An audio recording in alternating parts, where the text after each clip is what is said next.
India third most powerful country बन चुका है। क्या कहना चाहेंगे एज ए पाकिस्तानी ये सुन के? उन्होंने जापान को पीछे छोड़ दिया, रशिया को पीछे छोड़ दिया, तीसरी बड़ी पावर बन गए हैं। India, in terms of military hardware, in terms of alliance politics, in terms of international cooperation, in terms of geography, in terms of democratization, India तो डेफिनेटली एक स्टेप आगे निकल जाता है। और पाकिस्तान जो है वो कहां पर रैंक कर रहा है, पहले जरा हम आपको ये बता दें। पाकिस्तान इस वक्त रैंक कर रहा है 16th नंबर पर। आज हमारे प्रधानमंत्री जो है श्री नरेंद्र मोदी जी जो है कंट्री को एक जगह से उठा के ऊंचाई तक लेके गए। मोदी की मुसलमानों से नफरत अपनी जगह, मोदी की हिंदुओं से मोहब्बत अपनी जगह, मोदी का आरएसएस का एजेंडा अपनी जगह, हम इस वक्त उसकी बात नहीं कर रहे। इंडिया को हम 6 महीने में क्रॉस कर सकते हैं, हम मुसलमान हर चीज में कर सकते हैं। अगर हम किस चीज में क्रॉस करेंगे? सर, हम इकोनॉमिक में कर सकते हैं। अच्छा। हम उसको असले में कर सकते हैं, हम लड़ने में कर सकते हैं। और भाई इंडिया के पड़ोस में हमें, इंडिया में रोल्स रॉयस जो है वो बनने आई है, इंडिया में आईफोन वाले आकर के बैठ गए। यहाँ पाकिस्तान में क्या हाल है? इंडिया डिजर्व करता है, आप डिजर्व करता है, लेकिन मैं आपको जो मेन बात बता रहा हूँ कि हम इन चीजों को सोच के as a Pakistani, as a Muslim, हम नहीं उनको हम ये चीजें हजम नहीं कर पा रहे। तो जो 3-4 कंट्री सुपर पावर्स कहलाते हैं उसमें तो अब तीसरे नंबर पे तो इंडिया आ गया है। तो अब तो ये कहा जा सकता है कि इंडिया सुपर पावर है। India third most powerful country बन चुका है। ये एक रैंकिंग आई है लुई इंस्टीट्यूट। अब लुई इंस्टीट्यूट जो है वो ऑस्ट्रेलिया बेस्ड है, लेकिन इसकी क्रेडिबिलिटी है और ये रेगुलरली बेसिस पर रैंक करता है कंट्रीज को, उनकी इकोनॉमी के बेस पर भी करता है, और जो कुछ दुनिया में चल रहा होता है तो उसके ऊपर इसके रैंकिंग्स आती रहती हैं।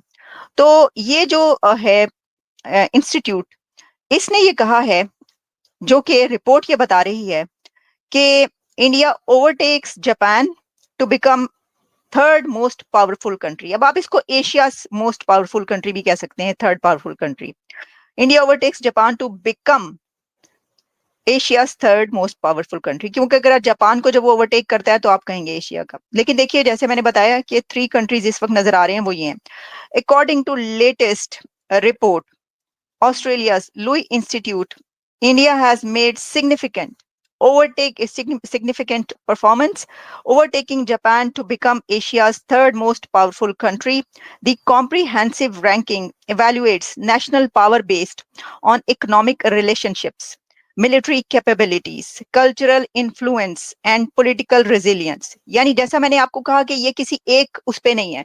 सिर्फ आप ये नहीं कह सकते कि भारत जो तीसरा बड़ा मुल्क या ताकतवर मुल्क बन गया है, एशिया का भी तीसरा ताकतवर मुल्क बन गया है, तो उसके अंदर देखिए ना, जब उसने सरपास कर लिया एशिया, रशिया को, और अमेरिका नंबर 1, सेकंड नंबर पर चाइना, तो थर्ड नंबर पे जब भारत आ रहा है तो दुनिया का ही हुआ ना।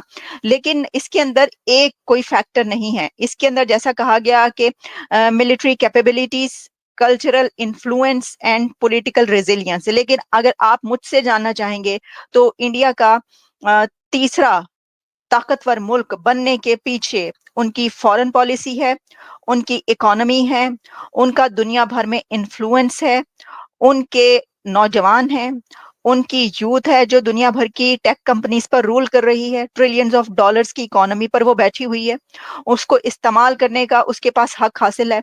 इसके अंदर जो एग्रीमेंट्स है दुनिया भर के, इंडिया की ट्रेड है। अच्छा, इंडिया राइस प्लेसेस जो है वो Australia, Russia, south Korea, Indonesia and Malaysia. और पाकिस्तान जो है वो कहां पर रैंक कर रहा है, पहले जरा हम आपको ये बता दें। पाकिस्तान इस वक्त रैंक कर रहा है 16th नंबर पर, लुई इंस्टीट्यूट की स्टडी के मुताबिक। मैं आपको बता रही हूँ सारी रिपोर्ट। और कौन से कंट्रीज के बीच पाकिस्तान ट्रेल कर रहा है? पाकिस्तान ट्रेल कर रहा है फिलीपींस एंड नॉर्थ कोरिया के बीच। तो मैं आपने पाकिस्तान को नॉर्थ कोरिया के साथ ही रखना था, मतलब ये क्या बात हुई? हम बस उनसे लड़ने के बारे में सोचते रहते हैं हर टाइम, आगे बढ़ने के बारे में नहीं सोचते हम। ठीक है। हमारा यही टॉपिक होता है कि किसी तरह हम उनको हरा दें। हाँ। हराना कैसे जी? मार के हम क्या करेंगे उनको? मार के क्या करेंगे? वो फिर सेट हो जाएंगे। ठीक है। हमारा ही नहीं कुछ बनना। ऐसे ही है, मतलब ये बड़ी अच्छी बात करें। मैं कहता हूँ मुकाबला तो मैं भी एज ए पाकिस्तानी कहता हूँ इंडिया से होना चाहिए, लेकिन टेक्नोलॉजी में, एजुकेशन में, इकोनॉमी में, इन चीजों में मुकाबला करें। मुकाबला भी हमारा उनके साथ क्यों होना चाहिए? वो अपने मुल्क में, हम अपने मुल्क में, हम तरक्की करें, मुकाबला तरक्की में करें। हाँ, उसी में मैं कह रहा हूँ ना, मुकाबला तरक्की में करें, जबकि हम उनसे ऊपर जाएं। कि क्या हम ये कह सकते हैं कि भारत इस वक्त एक सुपर पावर बन चुका है? क्योंकि जो 3-4 कंट्रीज सुपर पावर्स कहलाते हैं, उसमें तो अब तीसरे नंबर पे तो इंडिया आ गया है। तो अब तो ये कहा जा सकता है कि इंडिया सुपर पावर है। वीडियो देखने के लिए धन्यवाद दोस्तों। अगर आप हमारे साथ जुड़ा रहना चाहते हैं तो कृपया करके चैनल को सब्सक्राइब करें और बेल आइकन भी दबा दें ताकि नई वीडियो की जानकारी तुरंत आप तक पहुंच सके।